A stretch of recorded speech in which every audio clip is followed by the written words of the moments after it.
Hi everybody. Can you believe it? I put out 2 videos in one day. So in the last video I finished deburring all of the main ribs, and now the next step is to dimple the bottom flange, which is interesting to me because they don't tell you to dimple the top flange, only the bottom flange. Um, which is ironic considering you put the top skin on first, but you don't dimple the top flange of the ribs until after the ribs are riveted to the main spar. I don't know. There's a method to the madness, and I don't know what it is.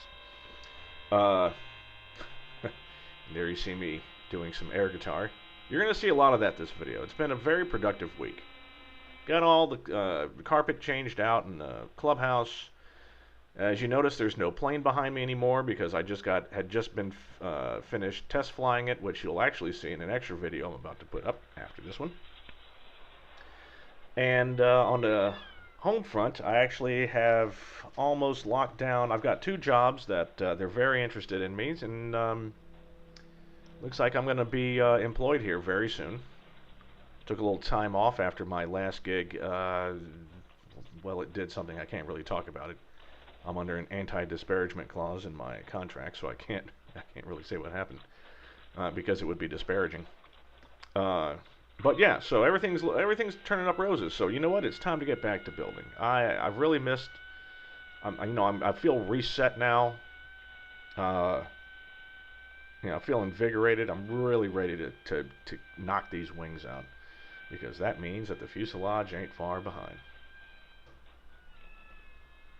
So yeah, we're gonna dimple the ribs, and then we have to do a little bit of work with the rib doubler that is used on the number 3 and 8 rib that house the flap attach brackets.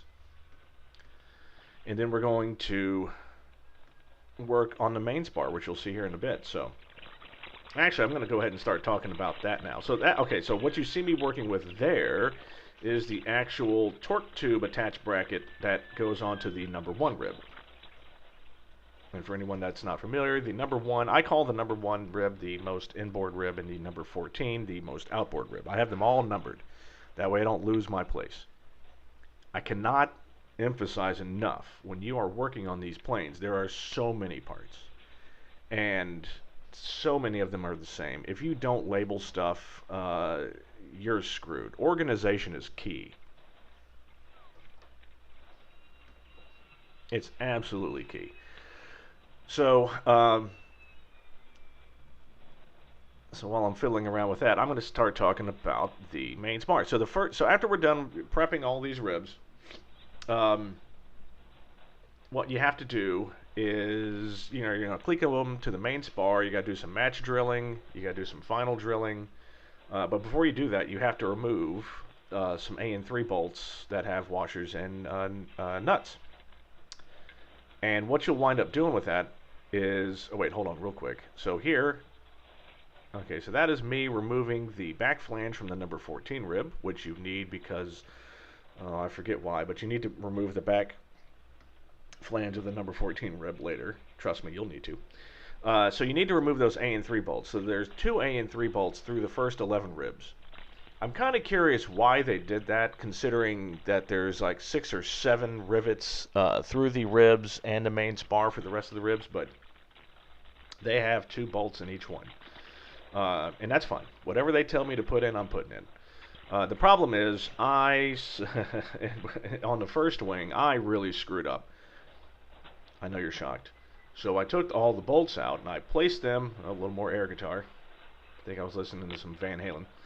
I took all the bolts out and I separated them into 2 groups, the upper and the lower flange, which is that's good. The problem is they don't go in the order that you would think they would because of the piece of aluminum block on both sides of that rib or of the spar. You would think, oh, the biggest bolts must go first, and the second biggest, third biggest, but it's not necessarily so. So let me just give you a hint, and this is a note to self as well. When I took them off, I put the washers and the same nut right back on the same bolt, and then I numbered them according to which rib they were going into. So on the top of the bolt, I took a Sharpie and just wrote the numbers 1 through 11 on them. No one's ever going to see them, so it doesn't matter.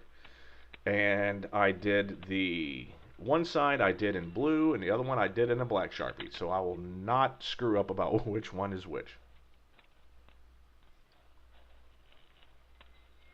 And another note to self, when you put those bolts back in, read the instructions, because they don't just go back in the same direction. Vans put them all in one direction, but they don't all necessarily go back in the same direction. Some of them are reversed and face backwards. You'll see. Read the instructions. RTFM. Anyone that's in IT knows what RTFM means. I'm not going to say it because there's cuss words involved. And now, anyone that ever does this, so those are number 12 holes that they drill for those AN3 bolts. The problem is they are pretty much as snug as you can possibly get. Some of those bolts will slide out relatively easy. Some of them you have to pull with a pull and twist with a pair of pliers, and it's tough. So just be prepared. So now I'm going to go ahead and cleco the ribs in place, and that's the last thing I do in this video is just cleco these ribs in.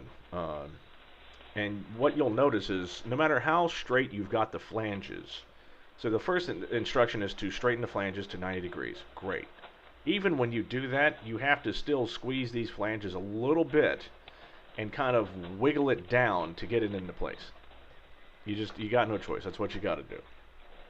And I mean, nothing wrong with that, but I'm saying you're going to have to do it. Don't think that you didn't bend the flanges correctly. You did. It's just a tight fit. You know, these are important pieces, and they need to fit well. And it's the two little front flanges. Those are the ones you don't dimple, which I mentioned in the last video. So, anyway, it's good to be back. I missed you all. I missed making these videos. I'm excited to get. I'm gonna go do some more work today. I'm probably gonna make a couple extra videos. So I won't release those till next week because I need the buffer. But anyway, I'll see you guys soon.